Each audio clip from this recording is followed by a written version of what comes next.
सबका ध्यान रखा है। हम आपको रूबरू कराते हैं हमारे राष्ट्रीय अध्यक्ष आदरणीय राजनाथ सिंह जी से। आदरणीय अध्यक्ष जी। हांगकांग के मेरे एनआरआई मित्रों, सबसे पहले तो मैं बीजेपी हेडक्वार्टर दिल्ली से आप सभी का हार्दिक अभिनंदन करता हूं, आप सभी का स्वागत करता हूं। मुझे यह जानकर बेहद खुशी हुई है कि ओवरसीज फ्रेंड्स ऑफ बीजेपी का एक हांगकांग चैप्टर यह आज से प्रारंभ हो रहा है। इसके लिए मैं अपने ओएफ बीजेपी के national convener Shri Vijay jolly को भी मैं बधाई देना चाहता हूं। वैसे तो 35 कंट्रीज में हमारे ओएफ बीजेपी के चैप्टर्स इस समय बहुत ही एक्टिवली और इफेक्टिवली काम कर रहे हैं। सारे वर्ल्ड में यदि देखा जाए तो approximately more than 2 crore population हमारे एनआरआईज की है। और जब कभी भी भारत में किसी भी प्रकार का कोई संकट पैदा हुआ है और विशेष रूप से इकोनॉमिक क्राइसिस यदि पैदा हुई है तो हमारे पूरे वर्ल्ड के एनआरआईज मित्रों ने अपना पूरा सहयोग दिया है। आपको भी याद होगा और मैं उसकी याद भी मैं दिलाना चाहता हूं कि 1998 में जब एटॉमिक टेस्ट हुआ था पोखरण में, तो उस समय जब वर्ल्ड की कई डेवलप्ड कंट्रीज ने भारत के ऊपर इकोनॉमिक सैंक्शन इंपोज किया था, तो उसके बाद सारे वर्ल्ड के एनआरआईज ने इंडिया के रिसर्जेंट इंडिया बॉन्ड्स के माध्यम से अपना कंट्रीब्यूशन भारत को दिया था। और मित्रों, मैं इस सच्चाई को भी जानता हूं कि हमारा जो चाइनीज डायस्पोरा है, हमारा बगल का देश है चीन, तो चाइनीज डायस्पोरा ने भी चीन के डेवलपमेंट में बहुत ही अपनी महत्वपूर्ण भूमिका निभाई है। मुझे पूरा विश्वास है कि जैसे चाइनीज डायस्पोरा ने चीन के डेवलपमेंट में अपना कंट्रीब्यूशन दिया है, वैसे ही आज भी हमारा देश इकोनॉमिक क्राइसिस के दौर से गुजर रहा है, तो उसमें इंडियन डायस्पोरा भी उसी प्रकार का कंट्रीब्यूशन कर सकता है। जहां तक फॉरेन इन्वेस्टमेंट का सवाल है, चाइनीज डायस्पोरा का पहले अप्रॉक्सीमेटली 80% हुआ करता था, लेकिन मैं समझता हूं कि आज अप्रॉक्सीमेटली 40 to 45% का कंट्रीब्यूशन फॉरेन इन्वेस्टमेंट का चाइनीज डायस्पोरा का है। वैसे तो इंडियन डायस्पोरा का कंट्रीब्यूशन इंडियन इकोनॉमी में अप्रॉक्सीमेटली 10 to 15% का है, लेकिन मैं समझता हूं कि गवर्नमेंट यदि कोई ऐसी स्कीम प्रारंभ करे और उसे फैसिलिटेट करने की यदि ठीक तरीके से यदि कोशिश की जाए, तो यह कंट्रीब्यूशन इंडिया में भी हमारे एनआरआईज मित्रों का मोर देन 35% पहुंच सकता है, ऐसा मेरा विश्वास है। और आज जहां तक भारत की राजनीति का प्रश्न है, तो भारत में की राजनीति में हवा का रुख पूरी तरह से बदल चुका है। वैसे तो आप भी जानते हैं कि कांग्रेस लेड यूपीए गवर्नमेंट हमारे देश में लगभग 10 वर्षों से सरकार चला रही है, लेकिन कांग्रेस लेड यूपीए गवर्नमेंट का गवर्नेंस कितना पुअर है यह बताने की जरूरत नहीं है। इस देश में कांग्रेस लेड यूपीए गवर्नमेंट के आने के बाद फिस्कल डेफिसिट बढ़ी है, करंट अकाउंट डेफिसिट बढ़ी है, इन्फ्लेशन लगातार बढ़ा है, और इतना ही नहीं, फॉरेन इन्वेस्टमेंट भी कम हुआ है। भारत में कोई इन्वेस्टमेंट करने के लिए तैयार नहीं है। फॉरेन इन्वेस्टर्स की बात तो छोड़िए, डोमेस्टिक इन्वेस्टर्स भी भारत में इन्वेस्ट नहीं करना चाहते हैं। इतनी बड़ी क्राइसिस मैं समझता हूं कि इंडिपेंडेंट इंडिया की हिस्ट्री में कभी यह पैदा यहां नहीं हुई थी। लेकिन इस इकोनॉमिक क्राइसिस के साथ साथ बहुत बड़ी क्राइसिस सिक्योरिटी फ्रंट पर भी है। सिक्योरिटी फ्रंट केवल यदि मैं चर्चा कर रहा हूं तो केवल इंटरनल सिक्योरिटी फ्रंट नहीं, बल्कि एक्सटर्नल सिक्योरिटी फ्रंट पर भी बहुत बड़ी क्राइसिस हमारे देश में पैदा हुई है। और इस चैलेंज को भी मीट आउट करने में हमारी गवर्नमेंट पूरी तरह से विफल रही है। इस चैलेंज को मीट आउट करने के लिए जिस प्रकार का कॉम्प्रिहेंसिव एक्शन प्लान गवर्नमेंट का होना चाहिए, वैसा कॉम्प्रिहेंसिव एक्शन प्लान गवर्नमेंट ने 10 वर्षों में बनाने की कोई जहमत नहीं उठाई है। करप्शन का जहां तक सवाल है, मैं समझता हूं कि भारत में कांग्रेस लेड यूपीए गवर्नमेंट के आने के बाद जिस तेजी के साथ करप्शन बढ़ा है, उससे भारत की प्रतिष्ठा केवल भारतवासियों के बीच ही नहीं बल्कि सारे विश्व में बहुत ही तेजी के साथ गिरी है। 10 वर्षों का शासन शायद यदि किसी भारतीय जनता पार्टी को इस देश में गवर्नमेंट चलाने का मिला होता तो मैं समझता हूं कि शायद करप्शन को मिनिमाइज करने के लिए जिस प्रकार के ट्रांसपेरेंट सिस्टम की आवश्यकता होती, हम निश्चित रूप से उस प्रकार का ट्रांसपेरेंट सिस्टम बनाने में कामयाब होते। आपने न्यूज़पेपर के माध्यम से और इलेक्ट्रॉनिक चैनल्स के माध्यम से भी आपने देखा होगा कि कांग्रेस के वाइस प्रेसिडेंट श्री राहुल गांधी ने अभी कहा है कि अब करप्शन के चैलेंज को मीट आउट करने के लिए एक बहुत ही स्ट्रांग मैकेनिज्म की आवश्यकता है।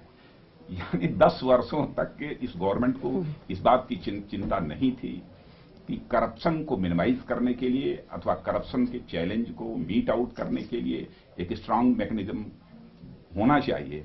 अब जाकर जब इलेक्शन आ गया है और मैं समझता हूं कि आफ्टर 75 डेज पोलिंग स्टार्ट हो जाएगी, तब उन्होंने स्ट्रांग मैकेनिज्म की बात कही है। आगे पार्लियामेंट का सेशन भी, ये 15th लोकसभा का टर्म अब समाप्त हो रहा है, अब इसके बाद पार्लियामेंट का कोई सेशन भी नहीं होने वाला है। अब वह प्राइम मिनिस्टर के ऊपर यह प्रेशर बिल्डअप कर रहे हैं कि कुछ ऐसे बिल्स हैं जो कि करप्शन को मिनिमाइज करने के लिए पास नहीं हो पाए तो उसके लिए ऑर्डिनेंस जारी किया जाए। मैं समझता हूं कि उनका एक यह इमेज बिल्डिंग का एक प्रयास है। सामान्यतः होता यह है कि पार्लियामेंट के 2 सेशन के बीच बहुत ही आवश्यक यदि होता है तब ऑर्डिनेंसेस जारी किए जाते हैं, लेकिन आगे जब कोई पार्लियामेंट का सेशन होने ही वाला नहीं है तो कैसे कोई बिल पार्लियामेंट में इंट्रोड्यूस किया जाएगा, कैसे वह पास हो जाएगा। केवल जनता को गुमराह करने के लिए वह बराबर यह कोशिश कर रहे हैं कि ऑर्डिनेंस जारी हो जाए। लेकिन मैंने भी फैसला किया है यदि ऑर्डिनेंस जारी करने की कोशिश की जाती है, ऑर्डिनेंस जारी किया जाता है, तो मैं निश्चित रूप से ऑनरेबल प्रेसिडेंट श्री प्रणब मुखर्जी से मैं मिलूंगा और उनसे मैं रिक्वेस्ट करूंगा कि किसी भी सूरत में आपकी एक्शन इन्हें इस ऑर्डिनेंस के लिए प्राप्त नहीं होनी चाहिए। मैं उनसे निश्चित रूप से इस रिक्वेस्ट करूंगा। मैं आप सबसे एक अपील करना चाहता हूं।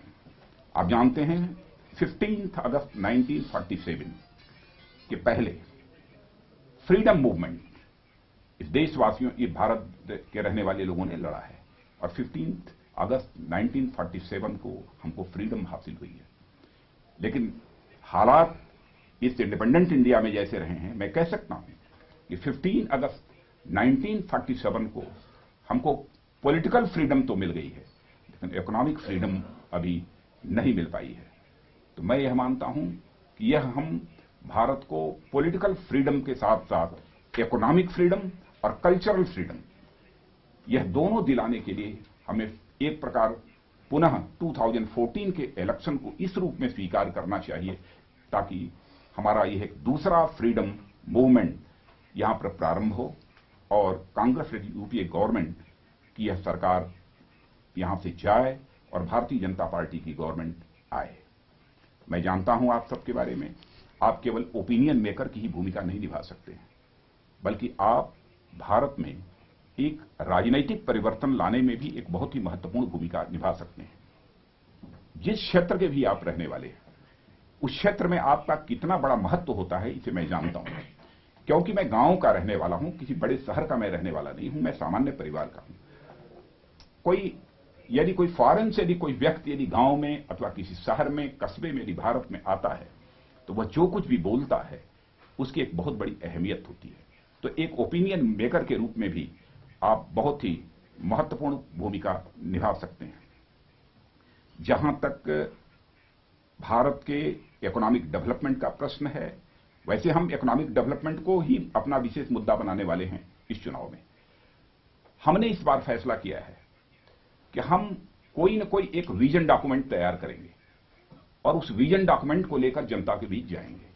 जनता को हम बताएंगे कि यदि हमारी गवर्नमेंट बनती है तो हम इकोनॉमिक फ्रंट पर जो इस समय क्राइसिस पैदा हुई है, इस चैलेंज को मीट आउट करने के लिए हम क्या क्या करेंगे। हमारी कंट्री में यदि इन्फ्लेशन बढ़ा है तो इस इन्फ्लेशन को चेक करने के लिए हमारे स्टेप्स क्या क्या होंगे। टैक्सेस के मामले में यदि हमको रिफॉर्म्स करने हैं तो वह रिफॉर्म्स हम कैसे करेंगे, क्या करेंगे, इसका पूरा एक डॉक्यूमेंट लेकर, जिसे हमने विजन डॉक्यूमेंट कहा है, और भारत को एक सुपर इकोनॉमिक पावर बनाने के लिए 2025 तक हम क्या क्या स्टेप्स लेने वाले हैं, उसकी जानकारी भी हम देश की जनता को देंगे। वैसे तो हमारी भारतीय जनता पार्टी का यह मानना है कि सचमुच यदि हम डेवलप करना चाहते हैं भारत को, तो भारत को डेवलप करने में इस बात का ध्यान रखना चाहिए कि भारत एक कृषि प्रधान देश है। एग्रीकल्चर का भी डेवलपमेंट होना चाहिए, मैन्युफैक्चरिंग सेक्टर का भी होना चाहिए और सर्विस सेक्टर का भी होना चाहिए। और मैं तो यह मानता हूं कि 1/3 कंट्रीब्यूशन भारत के डेवलपमेंट में एग्रीकल्चर का होना चाहिए, 1/3 कंट्रीब्यूशन मैन्युफैक्चरिंग सेक्टर का होना चाहिए और 1/3 कंट्रीब्यूशन सर्विस सेक्टर का होना चाहिए। यह मेरा मानना है। भारत के लोकतंत्र को मजबूत करने के लिए और उसमें एक सकारात्मक परिवर्तन करने के लिए आपकी प्रभावी भूमिका की मैं अपील करता हूं। और आप सबको जानकारी है, भारतीय जनता पार्टी ने अपने प्राइम मिनिस्टर कैंडिडेट के रूप में श्री नरेंद्र भाई मोदी को प्रोजेक्ट किया है। यह आपको बतलाते हुए मुझे रंच मात्र भी हिचक नहीं है कि इस समय देश का सर्वाधिक पॉपुलर लीडर यदि कोई है तो वह श्री नरेंद्र भाई मोदी है। गवर्नेंस के मामले में भी जिस नरेंद्र भाई मोदी के प्रति हमारे देश की जनता का जो एक कॉन्फिडेंस है, उससे भी आप अच्छी तरह परिचित होंगे। और मैं तो 2 उदाहरण आपको देना चाहता हूं। पहला उदाहरण यह मैं देना चाहता हूं कि गुजरात के वो चीफ मिनिस्टर हैं। गुजरात के चीफ मिनिस्टर रहते हुए अपने कार्यकाल में किस प्रकार उन्होंने डेवलपमेंट किया है, उसकी सराहना बीजेपी करे तो कोई उसे विश्वास नहीं करेगा कि बीजेपी की गवर्नमेंट है, उस गवर्नमेंट के चीफ मिनिस्टर हैं नरेंद्र भाई मोदी, तो बट नेचुरल है कि बीजेपी उनके गवर्नेंस की तारीफ करेगी, डेवलपमेंट की तारीफ करेगी। लेकिन हकीकत यह है, राजीव गांधी फाउंडेशन ये हमारा फाउंडेशन नहीं है, हमारे परिवार के लोगों का फाउंडेशन नहीं है, लेकिन राजीव गांधी फाउंडेशन जिसकी चेयरमैन कांग्रेस की प्रेसिडेंट श्रीमती सोनिया गांधी, उन्होंने स्वयं की है। और आप सब जानते हैं, जिस यूएस के बारे में यह एक आम चर्चा थी कि यूएस ने फैसला किया है कि नरेंद्र भाई मोदी को वीजा नहीं दिया जाएगा, उस यूएस के पार्लियामेंट का जो रिसर्च सेक्शन है, रिसर्च विंग है, उसने अपने रिसर्च पेपर में गुजरात के डेवलपमेंट की चर्चा की है। सचमुच डेवलपमेंट के मामले में भारतीय जनता पार्टी का एक प्रूवन ट्रैक रिकॉर्ड है, प्रूवन ट्रैक रिकॉर्ड है और सभी मानते हैं। और मैं तो दावे के साथ कह सकता हूं, भारत ही नहीं दुनिया का पॉलिटिकल एनालिस्ट इस सच्चाई को स्वीकार करने लगा है कि भारत के अंदर ये गवर्नेंस के मामले में सबसे अच्छी कोई पार्टी है, या यदि कोई पूरी तरह से इसे अच्छी पार्टी नहीं कहना चाहता है तो comparatively better political party governance के मामले में यदि कोई है तो भारतीय जनता पार्टी है। लोगों का विश्वास इस भारतीय जनता पार्टी के प्रति। नरेंद्र भाई मोदी ने जो कुछ भी गुजरात के अंदर किया है, आज उसके कारण लोगों के मन में उनके प्रति विश्वास पैदा हुआ है। वैसे तो हमारी भारतीय जनता पार्टी की गवर्नमेंट मध्य प्रदेश में चल रही है, हमारे श्री शिवराज सिंह चौहान वहां के चीफ मिनिस्टर हैं। अब उन्होंने, जो मध्य प्रदेश एक बीमारू स्टेट माना जाता था, सिक स्टेट माना जाता था, उससे मध्य प्रदेश को निकालने में पूरी तरह कामयाबी हासिल की है। 7 वर्षों के अंदर 24 आवर्स की पावर सप्लाई यदि है तो मध्य प्रदेश में उन्होंने की है। यही हालत हमारे छत्तीसगढ़ की है, जहां के chief minister doctor Raman Singh ji हैं। यही हालत हमारे गोवा के चीफ मिनिस्टर श्री मनोहर पर्रिकर हैं। और इस बार हमारी राजस्थान की चीफ मिनिस्टर श्रीमती वसुंधरा राजे आई है। अब बीच में 5 वर्षों के लिए जरूर कांग्रेस की गवर्नमेंट थी, लेकिन जब वहां इस बार राजस्थान की जनता ने जब असेंबली इलेक्शन में कंपैरिजन किया, मिस्टर अशोक गहलोत जो कांग्रेस के चीफ मिनिस्टर थे राजस्थान के, उनके गवर्नेंस की और साथ ही श्रीमती वसुंधरा राजे की गवर्नेंस की, तो दोनों का कंपैरिजन करने के बाद राजस्थान की जनता इस नतीजे पर पहुंची कि सचमुच बेहतर गवर्नेंस यदि कोई राजस्थान में दे सकता है तो वह वसुंधरा राजे ही दे सकती हैं। इसलिए 2/3 अप्रॉक्सीमेटली 2/3 मेजॉरिटी के साथ भारतीय जनता पार्टी को राजस्थान की जनता ने जीत दिलाई है।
व्यक्ति बने कि जल्दी ही वो दिल्ली के वो चीफ मिनिस्टर बने।